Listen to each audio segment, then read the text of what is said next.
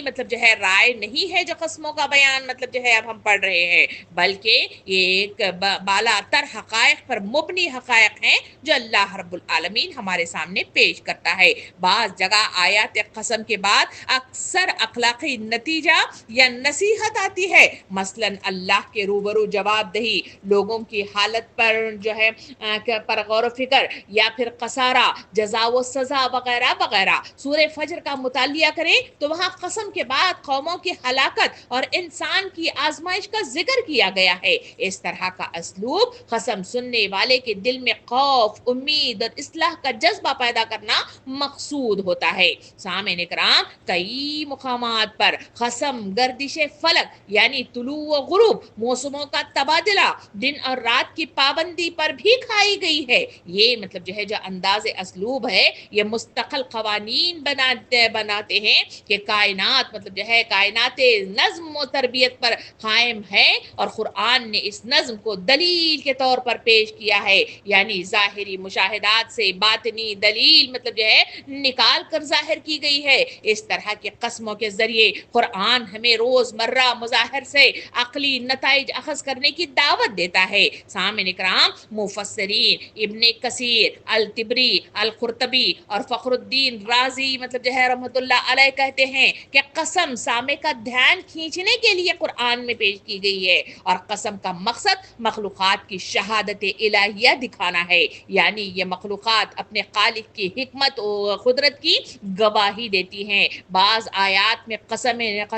نبوت اور واقعے کی صداقت کو بھی تقویت بخشتی بھی آیات کریمہ میں نظر آتی ہیں۔ سامعین اکرام، یہ آیات قسم پیغام دیتی ہیں کہ اس قسم کے آیات مظہر کو دھیان سے دیکھنے کی دعوت دیتی ہے۔ آپ کے آیات کے بعد آنے والے بیان کو غور سے پڑھنے کی تلقین کرتی ہے، جو عام طور پر حکم ہوتا ہے یا واز ہوتا ہے یا دلیل مد کر ہمارے سامنے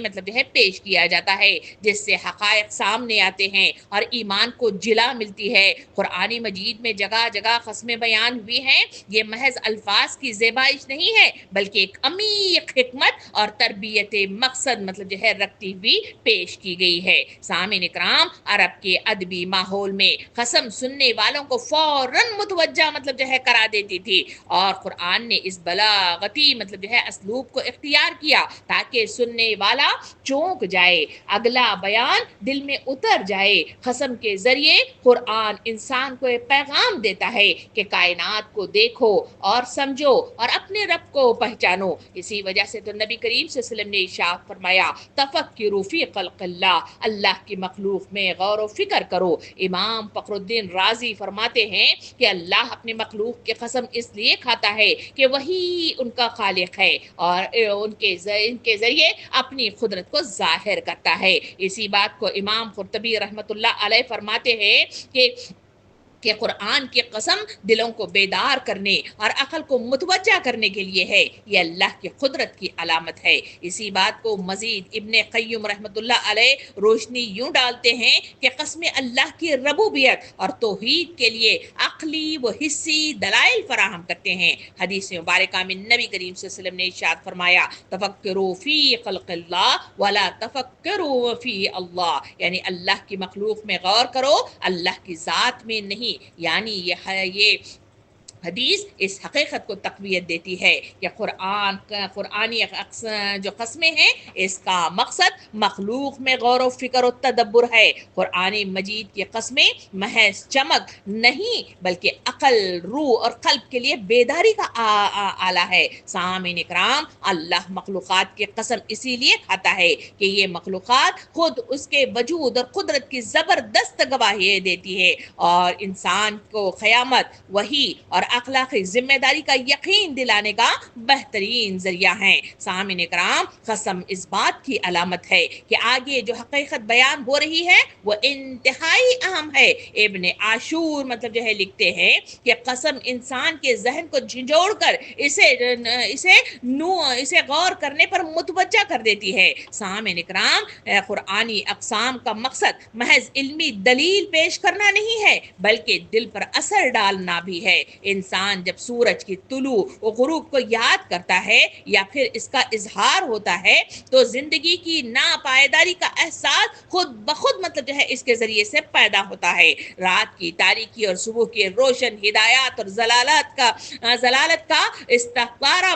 بیان کرتے ہوئے مجھے اور آپ کو یہ آیات نظر آتی ہیں۔ وقت کی قسم انسان کو اپنے اعمال کا محاسبہ سکھاتی ہے۔ سامعین اکرام، امام قرطبی رحمۃ اللہ علیہ لکھتے ہیں کہ مخلوق ہر قسم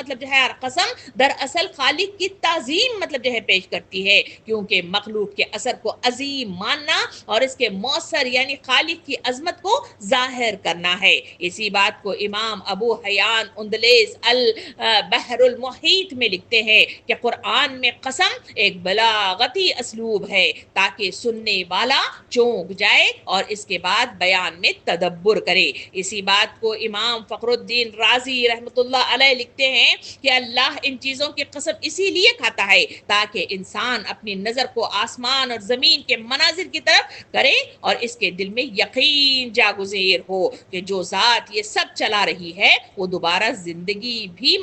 دینے پر قادر ہے۔ اسی بات کو امام قرطبی رحمۃ اللہ علیہ مزید روشنی ڈالتے ہوئے یوں ارشاد فرماتے ہیں کہ ستاروں کا ظاہر و غائب ہو جانا اور رات کا اندھیرا اور صبح کا اجالا سب اس بات کے گواہ ہے کہ کائنات ایک مضبوط نظام پر قائم ہے اور اسی سے کائنات کا امکان ثابت ہوتا ہے۔ سامعین اکرام، یہ ہے اسلوب قرآنی قسمیں جو ہمیں سوچنے، غور و فکر کرنے، متوجہ ہونے، یکسوئی اختیار کرنے اور حقائق کا اعتراف کرنے، اللہ کی ربوبیت پر یقین کرنے اور مشن پر فوکس کرنے اور تیاری کی دعوت و پیغام، یہ سورہ تکویر کی آیت 15 سے 18 تک کی آیات کا پیغام ہے جو میرے اور آپ کے سامنے پیش کیا گیا ہے۔ سامعین اکرام، اس منظر کو یا اس تمہیدی گفتگو کو یا اس وقت کے ان حالات کو اور اس کے پیچھے چھپی ہوئی حکمتوں کو جو آپ کے سامنے پیش کیا گیا ہے، اس کو ذہن میں رکھتے ہوئے آئیے ہم ان آیات میں تفصیل دیکھتے ہیں کہ ان آیات میں اللہ رب العالمین نے ہمارے لیے کیا پیش کیا۔ اللہ تعالی رب العالمین نے ان آیات کے اندر قسم کھائی پلٹنے والے یعنی چھپ جانے والے تاروں کی اور رات کی جبکہ وہ رخصت ہوئی اور صبح کی جبکہ اس نے سانس لی۔ اس میں رات اور دن کا قسم کھائی اور ستاروں کی قسم کھا کر اللہ رب العالمین نے انسانوں کو ایک اہم بات کی طرف رجوع کرنا مقصود ہے، اور وہ جو اہم بات ہے وہ آیت نمبر 19 19 سے لے کر آیت نمبر 25 تک کی آیات ہیں جس میں اہم بات مطلب جو ہے پیش کرنا ہے. جیسا کہ ہم اس سے پہلے تفصیل میں آپ کو بتا چکے کہ جو قسمیں مطلب جو ہے کھانے کا جو اسلوب قرآن میں نظر آتا ہے, جہاں کہیں بھی مطلب جو ہے قسم کھائی گئی ہے اس کے بعد مطلب جو ہے ہدایات ہوتی ہے, اس کے بعد نصیحتیں ہوتی ہیں, اس کے بعد مطلب جو ہے لوگوں کو اجاگر کیا جاتا ہے سوچنے, تدبر کرنے, غور و فکر کرنے. تو ان قسموں کے بعد جو بات اہم ترین ہوتی ہے وہ بڑی امپورٹنٹ ہوتی ہے جو مطلب جو ہے ظاہر کی جاتی ہے, اسی لیے اس اسلوب کو اختیار کیا گیا ہے. آئیے اس مطلب جو ہے اسلوب کی تفصیلات مطلب جاننے کے بعد اب ہم مطلب جو ہے امپورٹنٹ مطلب جو ہے جو میسج ہے وہ آیت نمبر مطلب جو ہے 19 سے 25 تک کا ہے, اس کی طرف میں اور آپ چلتے ہیں. سامعین کرام, آیت نمبر مطلب جو ہے 19 سے 25 کی طرف چلیں تو وہاں مطلب جو ہے ترجمہ مجھے اور آپ کو یوں مخاطب کرتا ہے. اللہ تعالیٰ ارشاد فرماتا ہے, یہ فی الواقع ایک بزرگ پیغمبر کا مطلب جو ہے قول ہے جو بڑی توانائی رکھتا ہے. عرش والے کے یہاں بلند مرتبہ ہے, وہاں اس کا حکم مانا جاتا ہے, وہ با اعتماد ہے. اور اے اہل مکہ, تمہارے رفیق مجنون نہیں ہے, اس نے اس پیغام کو روشن افق پر دیکھا ہے اور وہ غیب کے اس علم کو لوگوں تک پہنچانے کے معاملے میں بخیل نہیں ہے, اور یہ کسی شیطان مردود کا قول نہیں ہے. ان آیتوں کے اندر 3 حصوں میں اس کو تقسیم کر کے ہمارے سامنے بات کو واضح کیا گیا ہے. پہلی چیز اس میں حضرت جبرائیل علیہ السلام کی عظمت کو مطلب جو ہے واضح کیا گیا اور ان کے امانت داری اور مطلب جو ہے ان کے پیامبر ہونے کی مطلب جو ہے تصدیق کی گئی. دوسرا اس کا حصہ جو ہے وہ ہے نبی کریم صلی اللہ علیہ وسلم کی صداقت حقانیت کو ہمارے سامنے پیش کیا گیا. تیسرا مطلب جو ہے حصہ جو ہمارے سامنے اس میں پیش ہوتا ہے وہ ہے مطلب جو ہے قرآن مجید. یہ مطلب جو ہے اللہ رب العالمین کی طرف سے بھیجا ہوا وہ پیغام ہے جو انسانوں کو راہ نجات دیتا ہے. اسے معمولی نہ سمجھا جائے, اسے مطلب جو ہے غور و فکر مطلب جو ہے اس میں لازمن کیا جائے, اسی کے نتیجے میں راہ نجات مل سکتی ہے. سامعین کرام, اس میں مطلب جو ہے ہم پہلے حصے کی طرف چلیں تو ان آیات کو سمجھنے یعنی مطلب جو ہے وہاں اس وقت جو حضرت جبرائیل علیہ السلام کا مطلب جو ہے ہمارے سامنے ان کے صفات عالیہ جو بیان اس میں کیے جا رہے ہیں کہ تو اس کو سمجھنے کے لیے اس وقت کے حالات پر بھی ایک نظر رکھنا ضروری ہے تاکہ ان آیات کو سمجھنا ہمارے لیے آسان ہو جائے. ورنہ سوالات میرے اور آپ کے ذہنوں میں ابھر سکتے ہیں کہ آخر مطلب جو ہے جبرائیل علیہ السلام کے صفات بتا کر کیا پیغام دینا ہے, کیا تربیت دینا ہے, کیا ذہن سازی کرنا ہے اور اس کے پیچھے کیا حکمت ہے. تو سامعین کرام, اس وقت کے حالات کو ایک نظر مطلب جو ہے دیکھتے ہوئے میں اور آپ آگے بڑھیں گے تو ان آیات کو سمجھنا میرے اور آپ کے لیے سہل بن جائے گا. سامعین کرام, یہ آیات دراصل قرآن کی ماخذ وحی اور نبی اکرم صلی اللہ علیہ وسلم کی صداقت پر ایک محکم دلیل پیش کرتی ہیں. مکی دور کے ابتدائی سالوں میں جب نبی کریم صلی اللہ علیہ وسلم نے توحید رسالت کی دعوت کھل کر پیش کی تو قریش نے آپ صلی اللہ علیہ وسلم پر طرح طرح کے تانے دینے شروع کر دیے تھے. آپ کو شاعر کہا جاتا, کاہن کہا جاتا یا کسی جن کے اثر زیر اثر ہیں, یہ بھی الزام آپ صلی اللہ علیہ وسلم پر لگایا جاتا تھا. یہ سیرت سے مجھے اور آپ کو معلوم ہوتا ہے. سورہ یونس آیت نمبر 2 میں اللہ رب العالمین نے اس کی طرف مطلب جو ہے اشارہ یوں ارشاد فرمایا ہے. ترجمہ اس طرح ہے کہ کیا لوگوں کے لیے ایک عجیب بات ہے کہ ہم نے خود انہی میں سے ایک آدمی کو اشارہ کیا کہ غفلت میں پڑے ہوئے لوگوں کو چوکنا کر دے اور جو مان لیں ان کو خوشخبری دے دے کہ اس کے لیے اس کے رب کے پاس سچی عزت اور سرفرازی ہے. کیا یہی بات جس پر منکرین نے کہا کہ شخص کھلا جادوگر ہے. یعنی مطلب جو ہے نبی کریم صلی اللہ علیہ وسلم کی ساری مطلب جو ہے تفصیل بتائی گئی اور انہی کے درمیان ان کی پرویش کرائی گئی, مگر انہوں نے اس کو دیکھ کر جو پہلے انہیں امین اور صدیق کہتے تھے انہی کو مطلب جو ہے کھلا جادوگر قرار دیا. پھر اسی مطلب جو ہے تفصیل کو بیان کرتے ہوئے سورہ طور آیت نمبر 29 میں بھی اشارہ کرتے ہوئے اس وقت کے حالات یعنی نبی کریم صلی اللہ علیہ وسلم پر دیے گئے الزامات کی طرف اللہ رب العالمین اشارہ کرتے ہوئے ارشاد فرماتا ہے. ترجمہ کچھ اس طرح ہے, بس اے نبی کریم صلی اللہ علیہ وسلم تم نصیحت کیے جاؤ اپنے رب کے فضل سے, تم نہ کاہن ہو اور نہ ہی مجنون ہو. سورہ حقہ آیت نمبر 40 اور 41 میں بھی اللہ رب العالمین نے اس کی وضاحت یوں کی. ترجمہ ہے کہ یہ ایک رسول کریم کا قول ہے، کسی شاعر کا قول نہیں، تم لوگ کم ہی ایمان لاتے ہو. سامعین اکرام، اس طرح اہل مکہ آپ صلی اللہ علیہ وسلم کو کہتے کہ یہ کلام شیطان یا کسی غیر مری مخلوق کا ہے. اس کا اظہار سورہ نحل آیت نمبر 103 میں اللہ رب العالمین نے اس کی طرف اشارہ فرمایا. ترجمہ ہے کہ ہمیں معلوم ہے کہ لوگ تمہارے متعلق کہتے ہیں اس شخص کو ایک آدمی سکھاتا ہے، حالانکہ ان کا اشارہ جس آدمی کی طرف ہے اس کی زبان عجمی ہے اور یہ صاف عربی زبان ہے. سامعین کرام، روایات میں جو مطلب جو ہے عربوں کے تعلق سے جو آتا ہے کہ قریش کے لوگ جن اشخاص کی طرف اشارہ کر کے کہتے تھے کہ وہ انہیں سکھا پڑھا کر مطلب جو ہے انہیں مطلب ہمارے پاس چھوڑتے ہیں، روایات میں کئی اشخاص کا تذکرہ آتا ہے جسے قریش مطلب جو ہے نشانہ بنایا کرتے تھے. کہتے تھے کہ جس میں قریش گمان کرتے کہ وہ آپ صلی اللہ علیہ وسلم کو سکھاتے ہیں. اس میں پہلے نمبر پر جبر جو عامر بن حزمی کا مطلب جو ہے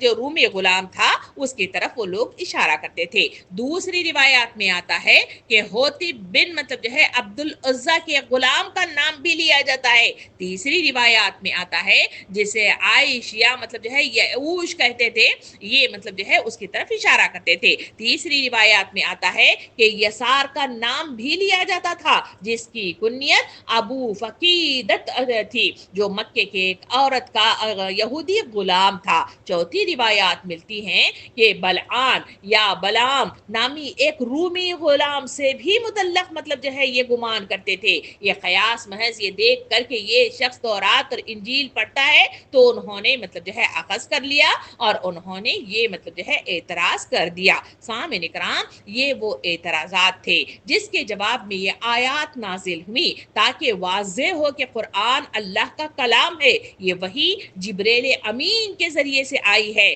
جو اللہ کے دربار میں نہایت باوقار اور با اعتبار اور وفادار اور مطیع ہے، اور رسول صلی اللہ علیہ وسلم نہ مجنون ہے نہ کسی شیطانی قوت کے زیر اثر ہے. اسی بات کو مطلب جو ہے سمجھاتے ہوئے امام طبری رحمۃ اللہ علیہ تفسیر طبری میں لکھتے ہیں کہ ان آیات کو مکی عہد کے ابتدائی حصہ قرار دیا گیا ہے. فرماتے ہیں کہ قریش کے اس الزام کے رد میں یہ وہی مطلب جو ہے نازل ہوئی ہے، یعنی یہ آیات کا نزول ہوا ہے. یہ شیطان کا قول نہیں ہے بلکہ جبریل امین جو اللہ کے نزدیک مکین و امین ہے وہ مطلب جو ہے لے کر نبی کریم صلی اللہ علیہ وسلم پر نازل ہوتے ہیں. اسی بات کو قرطبی رحمۃ اللہ علیہ مطلب جو ہے اس طرح مطلب جو ہے فرماتے ہیں کہ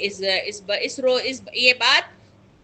پر زور دیتے ہیں کہ ذی قوت یعنی مطلب جو ہے جبریل علیہ السلام کی قوت اور وحی اور متعز ثم امین یعنی ان کی آسمانی مقبولیت کی دلیل مطلب جو ہے تاکہ مکہ جان لے کہ کوئی عام فرشتہ نہیں ہے بلکہ اللہ کے بڑے مقرب فرشتوں میں شامل ہوتے ہیں. سامعین اکرام، یہ ہے وہ پس منظر جب ان آیات کا نزول ہوا، آیت نمبر 19 سے آیت نمبر 25 تک کی آیات کا.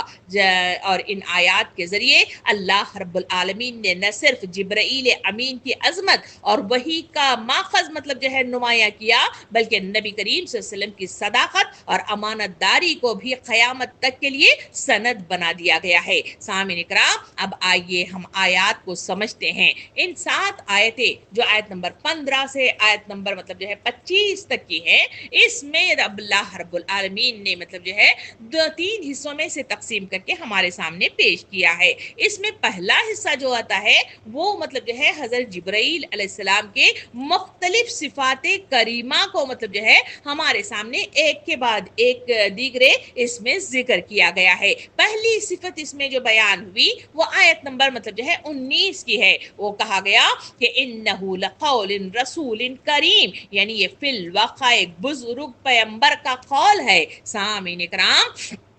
یہاں مطلب جو ہے پہلی صفت جو بتائی گئی وہ بزرگ پیغمبر کے ساتھ مطلب جو ہے ان کا اظہار کیا گیا. اس بات کو سورہ شعراء آیت نمبر 192 اور 193 میں بھی اس پر مزید روشنی اللہ رب العالمین نے یوں ڈالی ہے. ترجمہ کچھ اس طرح ہے، یہ رب العالمین کی نازل کردہ ہے، اسے لے کر تیرے دل پر امانت دار روح اتری ہے. یعنی جبریل علیہ السلام کو اس سورہ شعراء میں انہیں مطلب جو ہے امین یعنی امانت دار